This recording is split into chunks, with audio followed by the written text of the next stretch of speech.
আমরা চলে এসেছি, দেখো এখন আসছে, আমরা চলে এসেছি কাশী বসলেন সার্বজনীন দুর্গোৎসব কমিটি। তাদের এবারের থিম রত্নগর্ভা। দেখতেই পাচ্ছেন সুবিশাল মণ্ডপ সজ্জা, থিম সজ্জা তাদের অসাধারণ থিম রূপায়ণ। বিদ্যাসাগরের মূর্তি দেখতে পাচ্ছি এবং বিভিন্ন গল্প কথা দিয়ে সমগ্র মণ্ডপ সাজানো হয়েছে এবং সামনে রাজা রামমোহনের আবক্ষ মূর্তি, অর্থাৎ সমাজ সৃজনের পথ প্রদর্শক এবং বহু মূর্তির সমন্বয়ে এবং বহু লেখা সমন্বয়ে এই মণ্ডপ সজ্জা তৈরি করা হয়েছে এবং সতীদাহ প্রথার চিত্র দেখতে পাচ্ছি।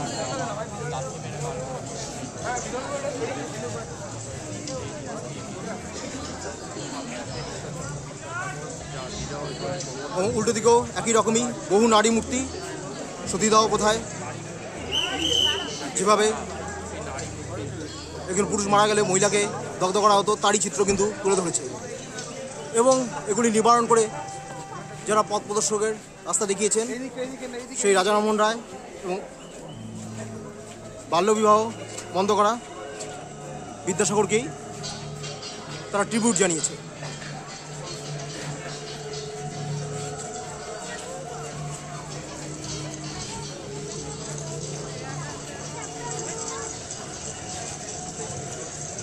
আমরা ক্রমশ মণ্ডপের সামনের দিকে আরও অগ্রসর হচ্ছি। যেমন এখানে একরকম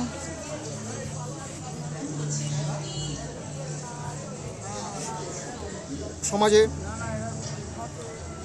যৌন হেনস্থার প্রতিও কিন্তু বার্তা দেওয়া হয়েছে এবং বহু খোদাই করা চিত্র। কিছুদিন আগেই কলকাতার বুকে যে তিলোত্তমার যে নৃশংস ঘটনা ঘটে গেছে তার বার্তাও কিন্তু সামনে আমরা দেখতে পারলাম প্রতীকী স্বরূপ। এবার আমরা ক্রমশ ভেতরের দিকে অগ্রসর হচ্ছি, যেখানে দেবী অধিষ্ঠাত্রী হয়েছে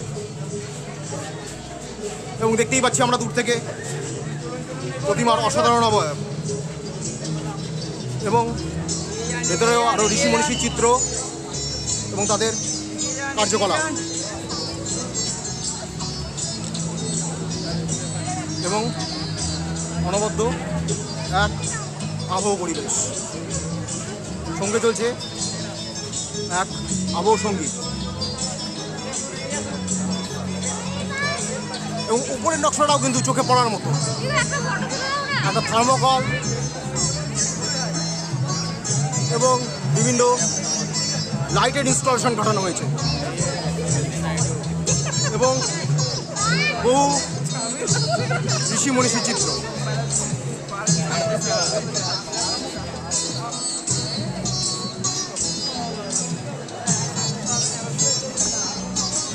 এবং প্রতিমার মধ্যে এক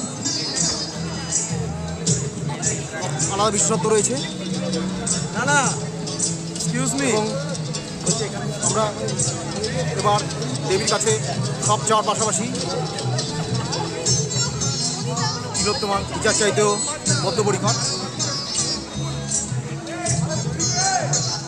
অসাধারণ মাতৃ প্রতিমা এবং উপরের নকশাটা আপনাদেরকে দেখিয়ে দিয়ে এবং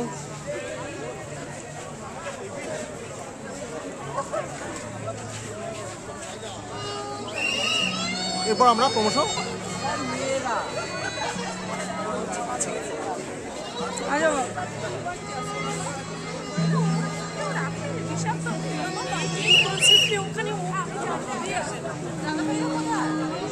মণ্ডপ থেকে